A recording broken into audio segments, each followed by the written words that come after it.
میرا خیال ہے کہ بھاری ترین ذمہ داریوں میں سے ایک ذمہ داری یہ ہوتی ہے کہ کسی صاحب علم معزز قابل احترام ہستی کا تعارف کرانا پڑ جائے۔ تو بہرحال جی، ہم المعرض میں سلسلہ محاضرات کے نام سے ایک پروگرام کا پچھلے ہفتے سے آغاز کیا تھا۔ آج اس کا دوسرا پروگرام ہے۔ یہ جو پروگرام ہے یہ اہل علم کو ہم مختلف مکاتب فکر سے، مختلف واک آف لائف سے بلاتے ہیں جو اپنے نقطہ نظر سے، اپنے علم سے ہمیں مستفید فرمائیں، تاکہ علم کا چراغ جو ہے وہ زیادہ سے زیادہ روشن ہو اور علم ہر زاویے سے، ہر پہلو سے ہم تک پہنچے، تاکہ ہمیں ہمارے ذہنوں کو ایک جلا عطا ہو اور ہم بہتر سے بہتر طریقے سے سوچ سکیں۔ ہمارے آج کے جو مہمان ہیں یہ تعارف کے محتاج نہیں ہیں، کم از کم جتنے لوگ یہاں بیٹھے ہیں وہ اچھی طرح جانتے ہوں گے۔ آپ کے خاص میدان جو ہیں وہ فلسفہ، ادب اور تصوف ہیں۔ اسی پہلو سے ارشاد کے فرائض بھی انجام دیتے ہیں اور اپنے صالح مریدوں کی تربیت اور تزکیہ کا اہتمام بھی اپنی مجالس میں فرماتے ہیں۔ ادب ہو یا تصوف ہو یا فلسفہ ہو، یہ علم کی خاص برانچز ہیں، لیکن آج ہم نے جس موضوع پر حضور والا کو زحمت دی ہے اس کا عنوان ہے کہ علم کیا ہے۔ تو امید جیسا کہ توقع ہے انشاءاللہ اللہ کے فضل و کرم سے ہم آج اس موضوع پر اہم باتیں سننے جا رہے ہیں۔ تو میں زحمت کلام، زحمت گفتگو دیتا ہوں جناب احمد جاوید صاحب کو۔ علم کیا ہے کا سوال دراصل وجود کیا ہے کے جواب کی تلاش میں ہے۔ مطلب آدمی کا سب سے بڑا مسئلہ یہ ہے کہ وجود کیا ہے، اور وجود کیا ہے کا سوال ہی اگر وجود کے جامع تصور کے ساتھ ہو، کیونکہ وہ سوال بھی غلط ہے جس میں جو سوال کیا جا رہا ہے اس کی اجمالی معلومات نہ ہوں۔ تو وجود کیا ہے کہ جب درپے ہوتا ہے ذہن، تو پھر اسے اس سوال کا سامنا کرنا پڑتا ہے کہ میری استعداد علم کیا ہے، چیزوں میں نوعبلٹی کے عناصر کتنے ہیں، یعنی چیزیں موجود تو ہیں اس میں وہ نہیں، لیکن یہ کہ وہ موجود چیز معلوم ہونے کی کتنی گنجائش رکھتی ہے، اور میرے ذہن میں جاننے کی جتنی صلاحیتیں اور قوتیں ہیں وہ کیا اپنے آبجیکٹ کا احاطہ کر سکتی ہیں، کیا اپنے آبجیکٹ کا ایسا علم حاصل کر سکتی ہیں جو مستقل ہو جائے، جو مطلق ہو جائے، جس میں تغیر کی گنجائش نہ رہے، جس میں ترمیم کی ضرورت نہ رہے۔ تو ان سب سوالات کی بنیاد پر، تو کیونکہ علم نام ہے آبجیکٹ کو سبجیکٹیوائز کرنے کا، اب ہم تصورات بیان کریں گے لیکن اس کو آج کل کی اصطلاح میں کریں گے۔ اور یہ بات مطلب یہ کیونکہ زیادہ تر لوگ نوجوان ہیں تو ان کو میرا ایک مشورہ ہے کہ کوئی بھی علم اپنی معیاری اصطلاحات سے عاری کر کے، اس سے بائی پاس کر کے ذہن میں اپنی جگہ نہیں بنا سکتا، یا ذہن میں اپنی حقیقت کے ساتھ نہیں آ سکتا۔ تو یہ جو اصطلاحات ہیں یہ گویا شعور کی اس علم کے لیے تربیت گاہیں ہوتی ہیں کہ جب آپ ایک اصطلاح کے اجمالی اصول اور معنی کو کھولتے ہیں تو اس کے کھولنے کے نتیجے میں جو چیزیں آپ کو حاصل ہوتی ہیں وہ لائق اعتبار علم ہوتی ہیں، ورنہ اگر صرف اوور سمپلسٹی پہ اصرار کیا جائے تو اس میں جو ہے وہ بہت ہی ضروری باریکیاں اور باتیں جو ہیں وہ نظر انداز ہو جاتی ہیں۔ تو لہٰذا اگر آج تھوڑی بہت کوئی مشکل اصطلاح وغیرہ آئے یا وہ، تو اس کی پیشگی معافی، اور اگر چاہیں کسی کو نہ سمجھ آئے تو بعد میں مجھ سے پوچھ لیں۔ تو علم ہے موجود کو شعور، موجود کا دوسرا لوکیل بنانا، یعنی وجود خارجی ہے۔ اب بہت سادہ انداز میں کہہ رہا ہوں کہ یہ گلاس ہے، یہ وجود کا ایک لوکیل ہے، یعنی خارج، ایک محل ہے، ایک جگہ ہے۔ اور دوسرا یہ کہ یہ اس گلاس پہ جب میں نے اپنے ذہن کو اس سے متعلق کیا تو یہ گلاس میرے ذہن میں بھی حاضر ہے۔ تو جو میرے ذہن میں بننے والا گلاس ہے، جو خارج میں موجود گلاس کے مشاہدے کا نتیجہ ہے، وہ اور یہ گلاس ایک نہیں ہو سکتے، یہ آئیڈینٹیکل نہیں ہو سکتے۔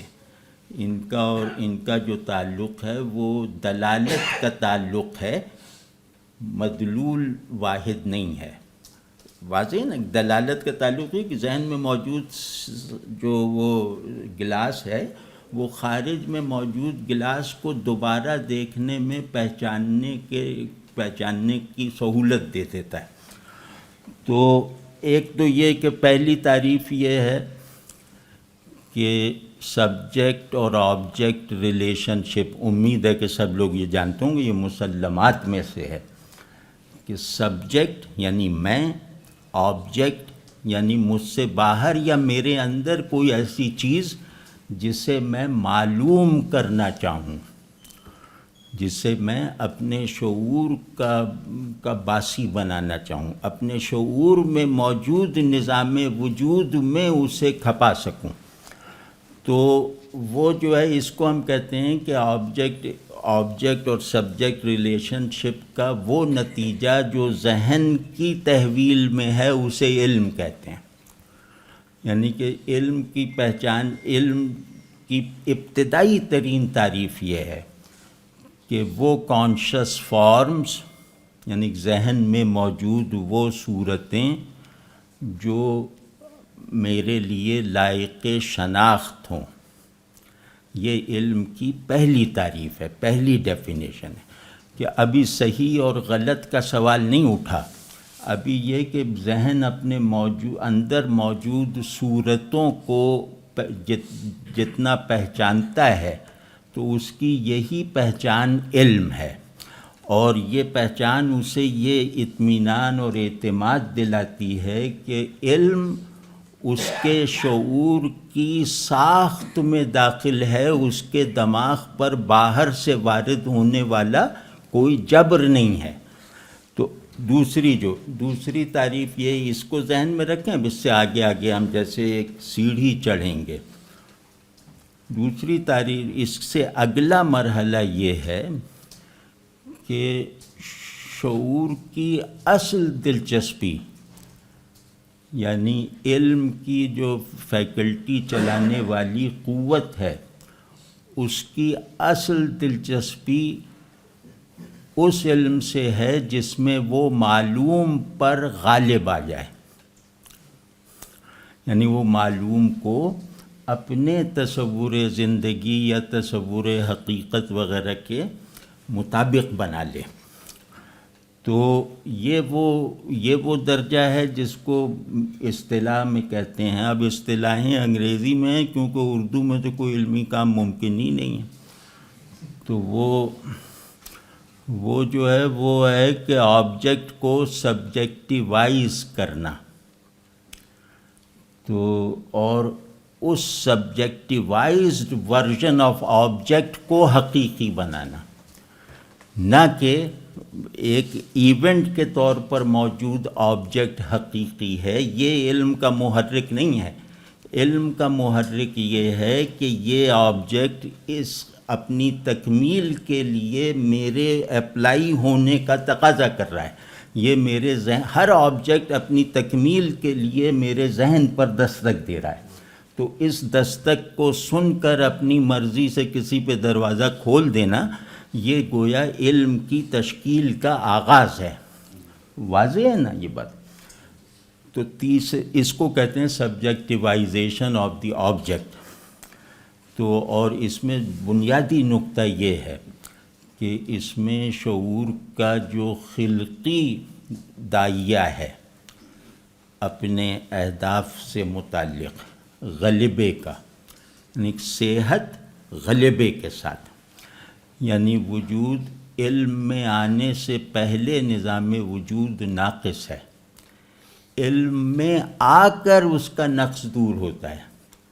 یا یہ بات آسان ہے نا؟ نہیں تو کوئی ہاں وہاں تو کر ہاں نہیں وہ اصل میں مجھے گھبراہٹ ہو رہی کہ سب بہت صاحب علم ہے نا، اب یہاں تو علم کا مرکز ہے، اب کیا کریں. تو خیر، تو تیسرا جو اس کا ہے، تیسرا اسٹیپ، میں اپنی دانش میں اس کی آرگینک ترتیب بتا رہا ہوں، یعنی علم کی تشکیل کا عمل. ٹھیک ہے، تو پہلی بات یہ ہو کہ علم کی تشکیل کا عمل ذہن میں شروع ہوتا ہے اور ذہن کے اختیار کے تحت یہ آگے بڑھتا ہے. مطلب ذہن تشکیل کے جو عناصر پہلے سے چاہتا ہے وہ عناصر علم کی تشکیل میں استعمال کرتا ہے. مطلب وہ خالص علم الشیء نہیں ہے، بلکہ اس کے اندر علم وجود یا علم حقائق کا ایک پورا مزاج اس کے شعور میں رکھا ہوا ہے، اور وہ کسی ایسی تہذیب سے تعلق رکھتا ہے جس کا تصور وجود، تصور علم وغیرہ واضح ہے اور بائنڈنگ نوعیت کا ہے. تو پھر وہ جب وہ میز کرسی کا بھی علم حاصل کرے گا تو اپنے قبول کردہ تصور علم کے عناصر کی مدد سے اس کو اپنے لیے قابل قبول بنائے گا. مطلب ذہن بلا شرط چیز کو نہیں قبول کرتا، تو اور بلا ترمیم و اضافہ نہیں قبول کرتا. یہ کبھی ممکن ہی نہیں ہے. یہ محالات میں سے ہے کہ جانی ہوئی شے اور اصلی شے ان میں فرق نہ ہو، مطلب فرق نقص و کمال کی جہت سے نہ ہو، کیونکہ کمال وجود کے جو مظاہر ہیں ان کی پراپرٹی نہیں ہے. یعنی کوئی بھی شے جس کا وجود یقینی ہے وہ وجود کے اس کمال کی کنٹینر نہیں ہو سکتی جس کمال کے تصور کو ذہن اپنے تمام علوم کی ترتیب، تدوین اور کیٹیگرائزیشن اور درجہ بندی پر استعمال کرتا ہے. یہ بہت ضروری بات ہے. اور کیونکہ اگر سیشن ہوا تو میں انشاءاللہ ٹیکسٹ ریڈنگ پہ بات کروں گا، جو آپ لوگوں کے لیے جیسے وہ ہوگی، جیسے مبارزت طلبی ہوگی، تو وہ نہیں تو کیا ہوا یار.